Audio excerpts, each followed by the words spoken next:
আজ হাসনাত আব্দুল্লাহ গুলিবিদ্ধ হয়েছে, উসমান হাদির চেয়েও খারাপ অবস্থা। আজ হাসনাত আব্দুল্লাহ তুপের মুখে পড়েন উসমান হাদির মতোই।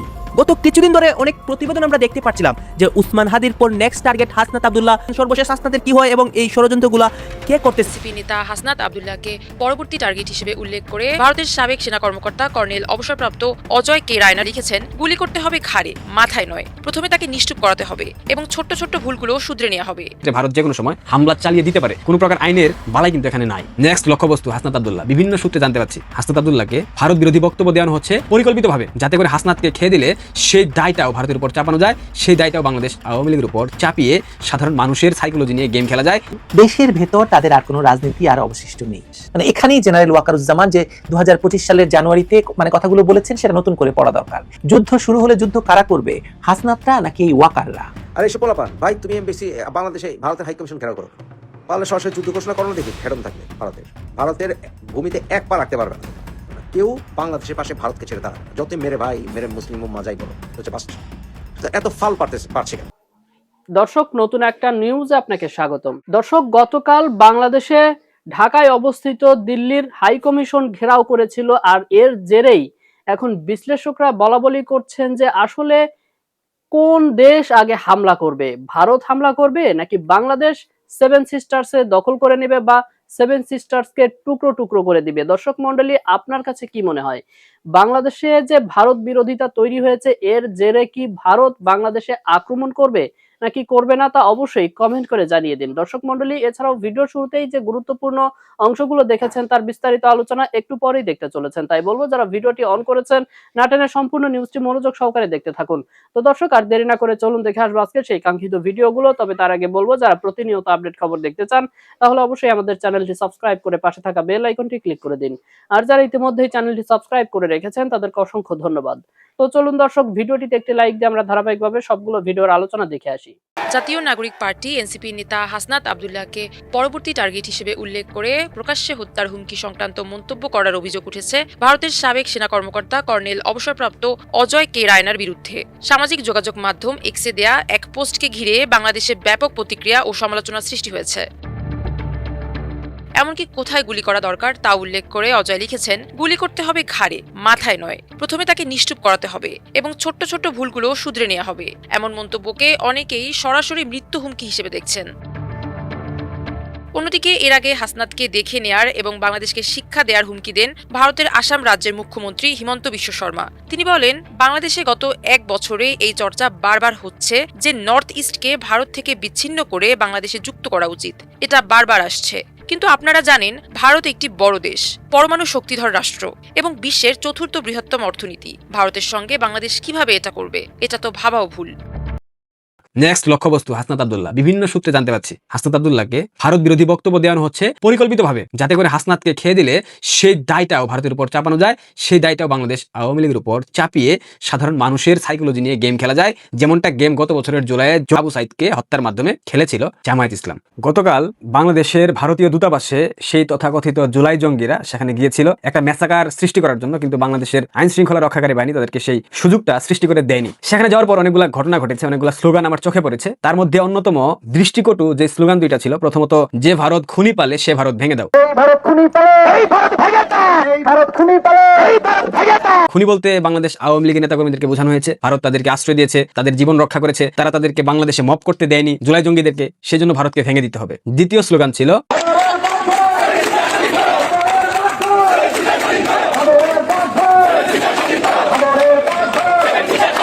বাবরের পথ ধরো, সেভেন সিস্টার্স স্বাধীন করো কিংবা দখল করো। লুৎফুজ্জামান বাবর, বিএনপির মন্ত্রী, সেই 10 ট্রাক অস্ত্র কেলেঙ্কারি মামলা যে সেখানকার মূল হোতা, তারা চেয়েছিল ভারতে অস্ত্র প্রবেশ করে ভারতের সেভেন সিস্টার্সকে উলফার সাথে যোগ সাজসে কোনোভাবে উত্তপ্ত করা যায় কিনা, এমন প্রচেষ্টা ছিল, এবং সেটা পরবর্তীতে বিএনপিকে কিভাবে ভোগ দিতে হয়েছে গত 17 বছর আপনারা নিশ্চয়ই দেখতে পাচ্ছেন। এই দুইটা স্লোগান দিয়ে তথাকথিত জুলাই জঙ্গিরা ভারতীয় দূতাবাস অভিমুখে যাত্রা করেছিল, কিন্তু আইন শৃঙ্খলা রক্ষাকারী বাহিনীর ব্যারিকেডের কারণে তারা তাদের কাঙ্ক্ষিত গন্তব্যে পৌঁছাতে পারে নাই। সেখানে সর্বোচ্চ 500 থেকে 1000-এর মতো লোকজন ছিল। এই তথাকথিত জুলাই ঐক্যের ব্যানারে জুলাই জঙ্গিরা ডক্টর ইউনূসের সম্পূর্ণ তথ্য তত্ত্বাবধানে বাংলাদেশের যে উগ্রবাদী এই ইউনুসের ভাড়াটে একটা গোষ্ঠী আছে, এই গোষ্ঠীকে দিয়ে ইউনুস যাচ্ছে তাই করাচ্ছে। এই জুলাই জঙ্গিরা এবং ডক্টর ইউনুসের সরকার খুব করে চাইছে ভারত কোনোভাবে ক্ষুব্ধ হয়ে, বিরক্ত হয়ে কিংবা তাদের আঞ্চলিক স্থিতিশীলতা, তাদের আঞ্চলিক নিরাপত্তার স্বার্থে হলেও যাতে বাংলাদেশে একটা সামরিক হস্তক্ষেপ করে, একটা আক্রমণ করে। সে কারণেই তারা প্রতিনিয়ত ভারতকে উস্কানি দিচ্ছে। কোনোভাবে ভারত যেন সেই উস্কানিতে পা দিয়ে বাংলাদেশে আক্রমণ করে বসে। এত কিছুর পরেও ভারত আজ অবধি যথেষ্ট সহনশীলতা দেখিয়েছে। ভারত পারমাণবিক শক্তিধর রাষ্ট্র, সামরিক সক্ষমতার দিক থেকে ভারত 3 বা 4 পুরো পৃথিবীতে। সেই ভারতকে প্রতিনিয়ত এভাবে উস্কানি দেওয়া হচ্ছে, অপমান অপদস্থ করা হচ্ছে, ভারত দখলের হুমকি দেওয়া হচ্ছে, 7 সিস্টার্স দখলের হুমকি দেওয়া হচ্ছে, কলকাতা দখলের হুমকি দেওয়া হচ্ছে, চিকেন নেক গলা কেটে দেওয়ার হুমকি দেওয়া হচ্ছে, অসংখ্য হুমকি। এখন পর্যন্ত ভারতের কোনো প্রতিক্রিয়া আপনারা দেখেছেন? হ্যাঁ, গতকাল ভারত একটা প্রতিক্রিয়া দিয়েছে। হাসনাত আব্দুল্লাহ 2 দিন পূর্বে বলেছিল 7 সিস্টার্স তারা আলাদা করে দেবে। সেই বক্তব্যের পর ভারতের পররাষ্ট্র মন্ত্রণালয় বাংলাদেশের যে হাই কমিশনার আছে ভারতে, তাকে তলব করেছিল। সেখানে তাকে মোটামুটি এক প্রকার ঝাড়ুপেটা করা হয়েছে। সেখানে বলা হয়েছে হাসনাত আব্দুল্লাহর কথা। এরপর বাংলাদেশের পররাষ্ট্র উপদেষ্টা জমির দালাল তৌহিদ হোসেন আবার একটা বিবৃতি দিয়েছে, হাসনাত আব্দুল্লাহ সরকারের কেউ নয়, হাসনাত আব্দুল্লাহর বক্তব্যে সরকার কোনোভাবে বিব্রত হতে পারে না, এটা ভারতের বোঝা প্রয়োজন ছিল। অর্থাৎ হাসনাত আব্দুল্লাহর সেই বক্তব্যকে পুরোপুরি অস্বীকৃতি জানিয়েছে বর্তমান অন্তর্বর্তীকালীন সরকারের পররাষ্ট্র উপদেষ্টা তৌহিদ হোসেন। হাসনাত রায় তো আপনাদেরকে সরকারে বসিয়েছে, হাসনাত রায় তো সরকারের মালিক, তাহলে এখন হাসনাতকে অস্বীকার করছেন কেন? হাতে গা লেগেছে? পররাষ্ট্র উপদেষ্টা তৌহিদ হোসেন জমির দালাল, সে কি আদৌ তার ক্ষমতার মসনদে থাকতে পারবে? আমার মনে হয় না, গদি যে কোনো সময় হারাতে হতে পারে। তারই প্রেক্ষিতে গতকালকে যখন বাংলাদেশের হাই কমিশনারকে ভারতের পররাষ্ট্র মন্ত্রণালয়ে তলব করা হয়েছিল, এটা জানার পর হাসনাত আব্দুল্লাহ তার নিজস্ব নির্বাচনী আসন কুমিল্লার দেবিদ্বারে সেখানে আবার একটা উস্কানিমূলক বক্তব্য দিয়েছে। সেখানে সে বলেছে, আজকে শুনছি বাংলাদেশ হাইকমিশনকে নাকি ভারত ঢাকায় ধমক দিছে, যে কেন আমরা ওই কথা বলছি, ধমক দিছে নাকি ওই ভারতীয় হাইকমিশনারকে এই খুনি হাসিনাকে আশ্রয় দেওয়ার জন্য শুধু ধমক না, লাঠি দিয়ে দেশ থেকে বের করে দেওয়া উচিত ছিল। বাংলাদেশে উপস্থিত ভারতের যে হাই কমিশনার তাকে লাথি মেরে বের করে দেওয়া উচিত। এই বক্তব্যগুলো কিন্তু সরাসরি ভারতের স্বাধীনতা সার্বভৌমত্বে আঘাত আনছে। এগুলা কি এই জুলাই জঙ্গিরা বুঝতে পারছে? হ্যাঁ, এরা বুঝতে পারছে এবং জেনে বুঝে তারা এই মন্তব্যগুলো করছে, যাতে করে ভারত একটা বিশাল পদক্ষেপ নিতে বাধ্য হয়। বাস্তবতায় আসেন, বাংলাদেশের 3 দিকে ভারত যদি বাংলাদেশের আকাশ পথ বন্ধ করে দেয়, বাংলাদেশের সামুদ্রিক পথ বন্ধ করে দেয়, সেক্ষেত্রে বাণিজ্যিকভাবে বাংলাদেশ ভেঙে পড়বে। চট্টগ্রাম বন্দরে যদি আমদানি রপ্তানি টোটালি অফ করে দেওয়া হয়, সেক্ষেত্রে বাংলাদেশের অর্থনীতি কোথায় গিয়ে ঠেকবে? ভারত যদি তাদের সকল পণ্য বাংলাদেশে পাঠানো সম্পূর্ণরূপে বন্ধ করে দেয়, বাংলাদেশকে আদৌ বাঁচতে পারবে? বাঁচতে পারবে না। আরেকটা বাস্তবতা হলো, ভারত যদি বাংলাদেশের আকাশ সীমায় ঢুকে এয়ার স্ট্রাইক করে, ভারতের ব্রহ্মোস মিসাইল থেকে শুরু করে পিনাকা, অগ্নি, এই ধরনের 10 থেকে 15টা মিসাইল বাংলাদেশের স্থাপনাগুলোতে মারে, যেগুলো গুরুত্বপূর্ণ স্থাপনা, বাংলাদেশের সেনা ক্যান্টনমেন্ট, বাংলাদেশের বিমানবন্দর, 10টা ব্রহ্মোস যদি মারে, বাংলাদেশ কি আস্ত থাকবে? বাংলাদেশ তো বে অফ বেঙ্গলে গিয়ে পড়বে, বাংলাদেশ তো মাটির সাথে মিশে যাবে রে ভাই। এই বাস্তবতাটা জুলাই জঙ্গিরা কেন বুঝতে পারছে না? ভারতের পররাষ্ট্রনীতিতে স্পষ্ট উল্লেখিত আছে, তাদের স্বাধীনতা সার্বভৌমত্বে যদি কোনো দেশ থ্রেট হিসেবে অবতীর্ণ হয়, সেক্ষেত্রে ভারত যে কোনো সময় হামলা চালিয়ে দিতে পারে। কোনো প্রকার আইনের বালাই কিন্তু এখানে নাই, কোনো প্রকার আইন কিন্তু ভারতকে মানতে হবে না। এই জুলাই জঙ্গিরা তারপরেও সবকিছু জেনে বুঝে ধরনের মন্তব্য করছে প্রতিনিয়ত, যাতে করে ভারত ক্ষুব্ধ হয়ে, বিরক্ত হয়ে বাংলাদেশে একটা আক্রমণ করে বসে। বাংলাদেশে আক্রমণ করলে তাদের লাভ কি? লাভ সেটা তো আপনাদের জানা প্রয়োজন। অস্থিতিশীল একটা পরিবেশ আছে বাংলাদেশে। এই মুহূর্তে যদি ভারত বাংলাদেশে আক্রমণ করে বসে, এই জুলাই জঙ্গিরা, এই উগ্রবাদী, এই উগ্রপন্থী সংগঠন যারা আছে, এই উগ্রবাদী গোষ্ঠীগুলোর সমন্বয়ে ডক্টর ইউনুস ক্ষমতার মসনদের ভাগবাটোয়ারা করবে এবং দীর্ঘমেয়াদে বাংলাদেশের মানুষের রক্ত চুষে খাওয়ার জন্য যা যা করা দরকার তারাই তা করবে। কারণ যুদ্ধকালীন পরিস্থিতিতে বাংলাদেশে কখনো নির্বাচন অনুষ্ঠিত হবে না। এই নির্বাচনকে ঠেকানোর জন্য এই জুলাই জঙ্গিদেরকে নতুন করে লেলিয়ে দিয়েছে সুদখোর ইউনুস, যাতে করে ভারতকে প্রতিনিয়ত উস্কানিমূলক মন্তব্য করে সামরিক আক্রমণে বাধ্য করা হয়। এই স্বার্থ সন্ধানী গোষ্ঠী জিহাদের জোশ কায়েমের নামে প্রতিনিয়ত ভারত বিরোধী কথা বলছে, ভারত বিরোধী স্লোগান দিচ্ছে। হাদির পর হাসনাত নতুন ভাবে শুরু করেছে এইভাবে ভারত বিরোধিতা করে, ভারতকে গালমন্দ করে, ভারতকে এটা বলা সেটা বলা, মানে যাচ্ছে তা একটা অবস্থা। ভারত এত কিছুর পরেও কেন সহনশীলতা দেখাচ্ছে জানেন? কোনো সরকারের কারণে না, এবং কি বাংলাদেশ আওয়ামী লীগের সাথে তাদের সম্পর্ক ভালো তার জন্য না। তারা সংবেদনশীলতা দেখাচ্ছে শুধুমাত্র বাংলাদেশের সাধারণ নাগরিকদের জন্য। কারণ তারা যদি আক্রমণ করে বসে, বাংলাদেশের সাধারণ নাগরিক প্রচুর পরিমাণে ক্ষতিগ্রস্ত হবে। কারণ সবাই তো দেশদ্রোহী না, সবাই তো জুলাই জঙ্গি না,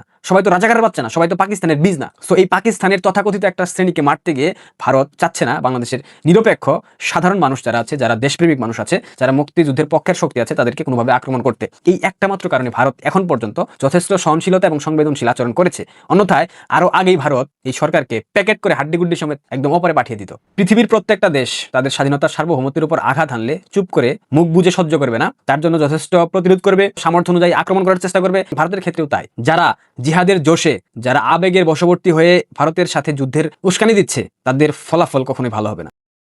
এর আসলে বাংলাদেশের ভয়াবহ বিপর্যয় ডেকে আনছে। বাংলাদেশকে তারা ইউক্রেন বানাতে চাচ্ছে, যাতে করে জেলেনস্কি বানিয়ে ইউনুসকে বাদ বাকি যে চিটার বাটপারগুলো আছে এরা ক্ষমতাকে লুটপাট করে ভোগ করতে পারে। এটাই তাদের একমাত্র উদ্দেশ্য, এখানে আর কোনো উদ্দেশ্য নাই। ডক্টর ইউনুস নির্বাচন দিয়ে চলে যাবে ঠিকঠাক, এটা আপনারা ভাইবেন না। ফেব্রুয়ারি অনেক দেরি, এর মধ্যে দেখেন কত কি ঘটানোর চেষ্টা করে। এই ভাড়াটে সন্ত্রাসী গোষ্ঠী, উগ্রবাদী গোষ্ঠীগুলা ইউনুসের ক্ষমতার মসনদ পাকাপোক্ত করার জন্য হাদির মতো যদি আরো 2-4 জনকে ফেলে দিতে হয়, তাতেও তারা একবারের জন্য চিন্তা করবে না। নেক্সট লক্ষ্যবস্তু হাসনাত আব্দুল্লাহ। বিভিন্ন সূত্রে জানতে পারছি হাসনাত আব্দুল্লাহকে ভারত বিরোধী বক্তব্য দেওয়ানো হচ্ছে পরিকল্পিতভাবে, যাতে করে হাসনাতকে খেয়ে দিলে সেই দায়টাও ভারতের উপর চাপানো যায়, সেই দায়টাও বাংলাদেশ আওয়ামী লীগের উপর চাপিয়ে সাধারণ মানুষের সাইকোলজি নিয়ে গেম খেলা যায়, যেমনটা গেম গত বছরের জুলাইয়ে জঙ্গি আবু সাইদকে হত্যার মাধ্যমে খেলেছিল জামায়াত ইসলাম। ঠিক একই পথে আগাচ্ছে জামাত পুনরায়, কারণ জামাত বুঝে গেছে বাংলাদেশের মানুষের যে সমর্থন তারা পেয়েছিল বিএনপির অতিমাত্রায় নৈরাজ্যের কারণে, সেই সমর্থনটুকু উঠে যাচ্ছে তাদের দেশদ্রোহী আচরণের কারণে, তাদের মুক্তিযুদ্ধ বিরোধী আচরণের কারণে, মুক্তিযোদ্ধাদের অপমানের কারণে। এখন জামাত হাসনাতকে টপকে দিয়ে সেই দায়টা চাপিয়ে দেবে ভারতের উপর, আওয়ামী লীগের উপর, এবং এরপর ভারত বিরোধী যে সেন্টিমেন্ট বাংলাদেশে আছে, একটা বিশাল অংশ তো আছে,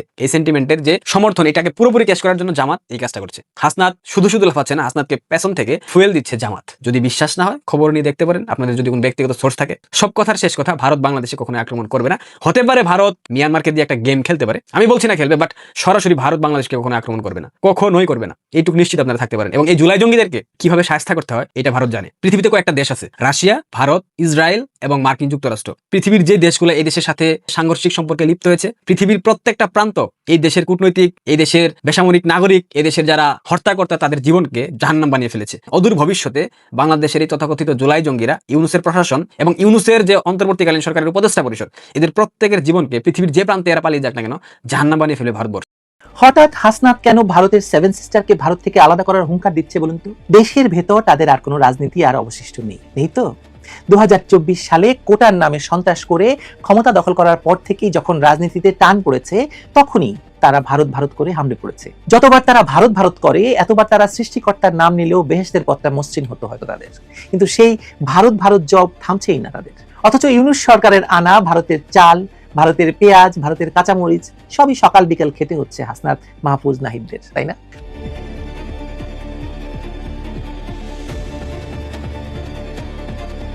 বাংলাদেশের রাজনীতিতে গত 1 বছর ধরে এমন এক আবেগী ঢেউ চলছে, যেখানে দেশের ভেতরের ব্যর্থতা, সংকট আর অসম্পূর্ণ কাজের দায় নিজের কাঁধ থেকে নামিয়ে সহজ শর্টকাট হিসাবে ভারতের উপর চাপিয়ে দেওয়াই যেন নতুন ফর্মুলা। সবচেয়ে সাম্প্রতিক উদাহরণ হচ্ছে কিংস পার্টির নেতা হাসনাত আব্দুল্লাহ। বিজয় দিবসের প্রাক্কালে ঢাকায় সমাবেশে দাঁড়িয়ে তিনি শুধু ভারত বিরোধী সুরই তুলেননি, সরাসরি ভারতের সেভেন সিস্টারকে বিচ্ছিন্ন করার কথা বলেছেন ঢাকা বিচ্ছিন্নতাবাদী গোষ্ঠীকে আশ্রয় দেবে এবং সেভেন সিস্টারকে ভারত থেকে আলাদা করতে তাদের ব্যবহার করবে। জনগণ উল্লাসে ফেটে পড়েছে, নেতা তৃপ্ত হয়েছে, কিন্তু দেশের দীর্ঘমেয়াদী স্বার্থের জায়গা থেকে এই কথা কতটা বিপজ্জনক সেই হিসেবটা কেউ মাথায় রাখেনি হয়তো। আপনাদের মনে আছে যে বাংলাদেশের রাজনীতিতে একবার স্লোগান দেওয়া হয়েছিল গত বছর, হাসনাত না ওয়াকার, হাসনাত হাসনাত। তাই একটি পুরনো সাক্ষাৎকারের প্রসঙ্গে এখানে উল্লেখ করা জরুরি। 2025 সালের জানুয়ারিতে সেনাপ্রধান জেনারেল ওয়াকারুজ্জামান দৈনিক প্রথম আলোকে বিস্তৃত সাক্ষাৎকার দিয়েছিলেন। সেখানে তিনি ভারতের সঙ্গে সম্পর্ককে সরাসরি দেয়া নেয়ার সম্পর্ক বলেছেন, স্বীকার করেছেন বাংলাদেশ অনেক দিক থেকে ভারতের উপর নির্ভরশীল, আবার ভারত ও বাংলাদেশ থেকে নানা সুবিধা পায়। বাংলাদেশে ভারতীয়দের কাজ, চিকিৎসার জন্য বাংলাদেশিদের ভারতে যাওয়া, বাণিজ্য সব মিলিয়ে দুটি দেশই একে অপরের উপর ঝুলে আছে বা নির্ভর করে আছে। তিনি পরিষ্কার ভাষায় বলেছিলেন, ন্যায্যতার ভিত্তিতে সুসম্পর্ককে বজায় রাখতে হবে। জনগণ যেন কখনোই না ভাবে যে ভারত বাংলাদেশের উপর কর্তৃত্ব করছে বা আমাদের স্বার্থের বিরুদ্ধে কিছু করছে। আর একই সঙ্গে তিনি এই নীতিও বলেছিলেন যে বাংলাদেশ প্রতিবেশীর কৌশলগত স্বার্থের বিপরীতে যাবে না এবং আশা করবে ভারত ও বাংলাদেশের স্বার্থকে সমান গুরুত্ব দেবে। সীমান্তে হত্যা বন্ধ থাকবে, ন্যায্য পানির হিস্সা মিলবে, পার্বত্য চট্টগ্রাম এবং মিয়ানমার সীমান্ত অস্থিতিশীল হবে না। ওদিকে হাসনাত সহ দেশের সাবেক কিছু সেনা কর্মকর্তা আর ইউনূস মহাজন স্বয়ং বারবার হুমকি দিচ্ছেন ভারতের সেভেন সিস্টার্সকে বিচ্ছিন্ন করার। কি বিপরীত কথাবার্তা ভাবুন তো। যুদ্ধ শুরু হলে যুদ্ধ কারা করবে, হাসনাতরা নাকি এই ওয়াকাররা? অর্থাৎ একজন সন্ত্রাসী কাম রাজনীতিক যখন উত্তেজনার আগুন বাড়াচ্ছেন, তখন সামরিক নেতৃত্ব একই সময়ে 2025 সালের শুরুতেই দেওয়া সাক্ষাৎকারে ক্যালকুলেটিভ, বাস্তব ভিত্তিক অবস্থান তুলে ধরেছেন বাংলাদেশের জন্য। এই দুইয়ের সুরের যে মধ্যে যে পার্থক্য, এই ফারাকটাই হলো দুই দেশের সম্পর্কের মূল কথা। রাজনৈতিক মাঠ গরম করার জন্য আজ যে ভারত বিরোধী ভাষা ব্যবহার হচ্ছে, তা রাষ্ট্রের দীর্ঘমেয়াদী কূটনীতি এবং নিরাপত্তা ভাবনার সঙ্গে এক জায়গায় খাপে খাপে মেলে না। আপনি ভাবুন তো, বাংলাদেশে যেভাবে ভারত বিরোধী বক্তব্য, ভারতের বিচ্ছিন্নতাবাদের কথা বলা হচ্ছে বা বিচ্ছিন্ন করে দেওয়ার কথা বলা হচ্ছে, ভারতের রাজনীতিবিদরা যদি বাংলাদেশকে কারণে আক্রমণের কথা বলতো একযোগে, তাহলে কি হতো পরিস্থিতিটা? হাসনাতের আরেকটি বক্তব্যে আমরা দেখেছি তিনি দিল্লির মসনাদ জ্বালিয়ে দেওয়ার হুমকি দিচ্ছেন, ঘোষণা দিচ্ছেন ভারত ঘনিষ্ঠ কোনো ব্যক্তি বা দলকে বাংলাদেশে ঢুকতে দেওয়া হবে না। ভাষা এমন যেন পুরো বাস্তবতা বদলে গেছে, বাংলাদেশ আর অঞ্চলের বাস্তব অর্থনৈতিক জালে জড়িয়ে নেই। অথচ একই সময়ে পরিসংখ্যান বলছে 2023-24 অর্থ বছরে ভারত থেকে আমদানি হয়েছে প্রায় $9 বিলিয়ন পণ্য। 2024-25 সালে অর্থ বছরে ভারতে রপ্তানি বেড়েছে মানে 1.57 বিলিয়ন থেকে 1.76 বিলিয়ন ডলার, মানে বাংলাদেশ রপ্তানি করেছে। তৈরি পোশাক, জুতো, মাছ সবখানে রপ্তানি বাড়ছে, আর কারখানাগুলোর কাঁচামালের বড় অংশই আবার আসছে ভারত থেকে। শুধু ভয়ঙ্কর ভারত বিদ্বেষ বাড়ছে হাসনাত সার্জিসদের কাছ থেকে। এখানে আসল বিষয়টা কি জানেন? আসল বিষয়টা হলো রাজনীতিতে ভারতকে শত্রু বানিয়ে তালি পাওয়া, আর অর্থনীতিতে চুপচাপ ভারতের উপর নির্ভর করে চলা। এপ্রিল মে মাসে যখন দুই দেশে কিছু পণ্য সীমিত নিষেধাজ্ঞা আরোপ করেছিল, তখনও দেখা গেছে যে সামগ্রিকভাবে বাণিজ্যের প্রবাহ তেমন একটা হেরফের হয়নি। ভারত স্থলপথে RMG আমদানি বন্ধ করে দিলেও সমুদ্র পথে শুল্কমুক্ত সুবিধা থাকায় বাংলাদেশের পোশাক ভারতে প্রতিযোগিতামূলকভাবেই থেকেছে আসলে। আবার বাংলাদেশ যখন স্থলপথে সুতা আমদানিতে বিধিনিষেধ দিল, তখন ঘরের ভেতরেই সুতার দাম 8 থেকে 12% বেড়ে গেছে। অর্থাৎ রাজনৈতিক স্লোগান যতই আগুন ছড়াক না কেন, জুতার ফিতা, সুতার গাঁট, রাসায়নিক আর মেশিনের স্ক্রু কিন্তু আরেকটা গল্প বলছে। সেই গল্প হচ্ছে ভারতের উপর নির্ভরশীলতার গল্প, অথবা দুপক্ষের উপরই এক পক্ষের আরেক পক্ষের উপর নির্ভরশীলতার গল্প, আন্তনির্ভরশীলতার গল্প। এই জায়গায় এসে ইউনূসের নেতৃত্বাধীন এই অবৈধ অন্তর্বর্তী সরকারের রাজনীতিটা বোঝা দরকার। হাসিনার পতনের পর এই সরকার ক্ষমতায় এসে ভারতের সঙ্গে সম্পর্কিত কিছু প্রকল্প বাতিল করেছে, বিদ্যুৎ ট্রানজিট চুক্তি রিভিউ করার চেষ্টা করেছে, পাকিস্তান এবং তুরস্কের সঙ্গে সম্পর্ক ঘনিষ্ঠ করার সিগন্যাল দিয়েছে। এখানে শুধু ভারত থেকে দূরে থাকা নয়, বরং আঞ্চলিকভাবে ভারত বিরোধী অক্ষের সঙ্গে মানে অংশ হওয়ার একটা চেষ্টা করেছে ইউনূস সরকার, এখনো চেষ্টা করে যাচ্ছে। পাকিস্তান বহু বছর ধরে ভারত বিরোধী রাজনীতির প্রাকৃতিক কেন্দ্র ছিল। সামরিক কৌশল, গোয়েন্দা নেটওয়ার্ক, কূটনীতির অনেক স্তরেই ভারতের বিরুদ্ধে মানে সাব রিজিয়নাল গেম খেলেছে তারা। এখন ইউনূসের সরকার যে কণ্ঠস্বর, যে মঞ্চ, যে ন্যারেটিভ তৈরি করছে, তাতে বাংলাদেশ ক্রমে সেই পুরনো পাকিস্তানি ভূমিকাকে আংশিকভাবে রিপ্লেস করছে। অর্থাৎ দক্ষিণ এশিয়ায় ভারতের বিরুদ্ধে রাজনৈতিক এবং নীতিগত উত্তেজনার কেন্দ্র হিসেবে ঢাকার অংশগ্রহণ, ভূমিকা বেড়ে যাচ্ছে। তুরস্কের সংযোগ এই কেমিস্ট্রিটাকে আরো জটিল করে তুলেছে। আঙ্কারা দীর্ঘদিন ধরে মুসলিম বিশ্বে এক ধরনের প্রতীকী নেতৃত্বের ভাবমূর্তি নির্মাণ করতে চেয়েছে, আর ভারত বিরোধী কাশ্মীর সেন্ট্রিক বক্তব্য বেশ কিছু প্ল্যাটফর্মে ব্যবহার করেছে তারা। জাতিসংঘে বলেছে বাংলাদেশের ভেতরে যে ধর্মপন্থী আবেগ, পাকিস্তানপন্থী নস্টালজিয়া এবং ভারত বিরোধী ক্ষোভের মিশ্রণ আছে, তুরস্ক সেই জায়গার উপরে চাপ দেওয়ার চেষ্টা করছে। ইউনূসের অন্তর্বর্তী সরকার এই ত্রিভুজ মানে ঢাকা, ইসলামাবাদ, আঙ্কারাকে ব্যবহার করে নিজের ভারত বিরোধী সফট পাওয়ার বাড়াতে চাইছে। ফলে যে কেন্দ্র এতদিন পাকিস্তানে ছিল, ভারত বিরোধী তৎপরতার প্রাকৃতিক ঘাঁটি, তা ধীরে ধীরে বঙ্গোপসাগরের তীরে সরে আসছে, মানে বাংলাদেশে আসছে। কিন্তু এই পরিবর্তনের মধ্যে বড় সমস্যা হচ্ছে বাংলাদেশের নিজের ক্ষমতা আর সীমাবদ্ধতার হিসাবটা অনেক ক্ষেত্রে বাদ পড়ে যাচ্ছে। পাকিস্তান ভারতের সঙ্গে সরাসরি স্থল বাহিনী, আকাশ বাহিনী, পারমাণবিক প্রতিরোধের লেভেলে গেম খেলে। তুরস্কের আছে সামরিক, শিল্প কমপ্লেক্স আর এক্সপিডিশনারি ক্যাপাসিটি। বাংলাদেশ সেই লেভেলের সামরিক বা কৌশলগত শক্তি আসলে নয়, তার আসল শক্তি অর্থনীতি, আর সেটার বড় চালিকা শক্তি তৈরি পোশাক, রেমিটেন্স, কৃষি প্রক্রিয়াজাত পণ্য। এই পণ্যের বা এই অর্থনীতির সঙ্গে ভারতের সম্পর্ক আসলে খুব সরাসরি। সীমান্ত, বন্দর, কাঁচামাল, বিদ্যুৎ, বাজার সব জায়গাতেই ভারত আছে। ফলে পাকিস্তানের মতো কড়া ভূরাজনৈতিক কনফ্রন্টেশন বাংলাদেশ চালাতে পারবে এমন ধারণা বাস্তবতার সঙ্গে যায় না। তার চেয়েও বড় কথা হলো পশ্চিমা বাজার এখন চাপের মধ্যে। যুক্তরাষ্ট্রের রপ্তানি কমছে, ট্রাম্প প্রশাসনের শুল্ক নীতি বাংলাদেশের RMG-কে ধাক্কা দিচ্ছে, চীনের বাজারেও বাংলাদেশের রপ্তানি কমে এসেছে। এই প্রেক্ষাপটে ভারত হয়ে উঠছে একটা বিকল্প, নিকটবর্তী, কম ট্রানজেকশন কস্টের বাজার, যেখানে বাংলাদেশ নন RMG পণ্য, কৃষি, পাট, জুতো সবগুলোরই সম্ভাবনা আছে অপার। এই অবস্থায় ভারতের সঙ্গে সম্পর্ককে শুধু রাজনৈতিক শত্রুতা দিয়ে ডিফাইন করা মানে নিজের বাজারকে নিজের হাতেই ছোট করা। ইউনূসের কি আসে যায় বলেন? ইউনূস তো চলে যাবে, কিন্তু ইউনূস সম্পর্কটাকে এমন ভয়াবহ জায়গায় নিয়ে রেখে যাবে এই হাসনাত, সার্জিস, মাহফুজদের দিয়ে, সেখান থেকে তো ফেরত ফিরতে পারবে না বাংলাদেশ। মানে এখানেই জেনারেল ওয়াকারুজ্জামান যে 2025 সালের জানুয়ারিতে মানে কথাগুলো বলেছেন, সেটা নতুন করে পড়া দরকার। তিনি বলেছিলেন অন্য দেশ তো সবসময় বেশি সুবিধা নিতে চাইবেই, এটা স্বাভাবিক। আমি যদি নিজের প্রাপ্যটা আদায় করে নিতে না পারি, তাহলে দায় আমারও। এই লাইনটা খুব গুরুত্বপূর্ণ, কারণ এখানে তিনি সরাসরি বলে দিয়েছেন সমস্যার সমাধান ভারত ধ্বংস টাইপ স্লোগানে নয়, বরং দক্ষ আলোচনায়, নেগোসিয়েশনে, জাতীয় সক্ষমতা বাড়িয়ে নিজের প্রাপ্য তুলে আনার মধ্যে। তিনি একই সঙ্গে সীমান্তে হত্যা, পানি বন্টন, পার্বত্য অঞ্চলের স্থিতিশীলতা সবকিছু নিয়ে ন্যায্যতার কথা বলেছেন। কিন্তু কোথাও রাজনৈতিক মঞ্চের মানে ভাষার মতো আমি সব সম্পর্ক ছিঁড়ে ফেলবো, ভারতকে বিচ্ছিন্ন করে দেবো ধরনের আবেগী নাটক করেন নাই। হাসনাত না ওয়াকার, হাসনাত হাসনাত বলে যারা চেঁচিয়েছিলেন, তারা বোঝেন না যে একদিকে নির্বাচনী রাজনীতি, ইনকিলাব মঞ্চ, বিক্ষোভ, জনতার আবেগে ভেসে যাওয়া নেতৃত্ব, অন্যদিকে সেনাবাহিনী, আমলাতন্ত্র, বাস্তববাদী অর্থনীতি যারা জানে ভারতের সঙ্গে সংঘাতে গিয়ে বাংলাদেশ নিজের লাভের চেয়ে ক্ষতির দিক বেশি ঠেলে দেবে। ইউনূসের সরকার যেভাবে পাকিস্তান, তুরস্ক, বাংলাদেশ অক্ষের ভৌত কাঠামো গড়তে চাইছে সেটা হয়তো কাগজে কলমে ভালো লাগবে বা ভালো শোনাচ্ছে, কিন্তু বাস্তবে বাংলাদেশের ভৌগোলিক অবস্থান, সীমান্তের দৈর্ঘ্য, বন্দর নির্ভরতা, বিদ্যুৎ নির্ভরতা এসবের একটাও বাস্তবতা বদলায়নি। ভারতকে ভালোবাসতে হবে এমন কোনো কথা নেই, বরং দরকার ভারতকে নিয়ে ঠান্ডা মাথায় কঠিন দর কষাকষির জায়গা থেকে হিসাব করা। কিন্তু বাংলাদেশের আজকের যে রাজনীতির যারা করছে তারা মূলত ভারত ভারত করে আবেগের বাজার গরম করছে, অথচ বাংলাদেশ বাংলাদেশ করে নিজের শক্তি, উৎপাদন, ন্যায্য দর কষাকষির ক্ষমতা বাড়ানোর কাজটাকে তারা পিছিয়ে দিচ্ছে। দেশের জন্য আসল প্রশ্নটা কি হওয়া উচিত বলুন তো? কিভাবে এমন বাংলাদেশ গড়া সম্ভব যে বাংলাদেশ কেউ প্রভাবিত করার আগে 10 বার ভাবতে বাধ্য হবে, নাকি যে বাংলাদেশ নিজেই আবেগের ঢেউয়ে ভেসে অন্যের জিও স্ট্র্যাটেজিক গেমের দালাল হয়ে দাঁড়াবে? এই যে পাকিস্তান কিংবা তুরস্কের শিখিয়ে পড়িয়ে দেওয়া ভারত বিরোধিতার বুলি আউড়িয়ে হাসনাতের মতো সন্ত্রাসীরা কতদিন টিকতে পারবে বলুন তো? আপনি কি মনে করেন হাসনাত সার্জিসদের এই ভারত বিরোধী রাজনীতি আখেরে বাংলাদেশের কোনো উপকারে আসবে? প্রিয় দর্শক, আমি আশা করছি সবগুলো ভিডিওই আপনি মনোযোগ সহকারে দেখেছেন। সেই সাথে দর্শক, এই ভিডিওগুলো সম্পর্কিত যদি কোনো তথ্য বা মতামত থাকে তাহলে তো অবশ্যই কমেন্ট করে জানিয়ে দিন। এতক্ষণ সাথে থাকার জন্য ধন্যবাদ।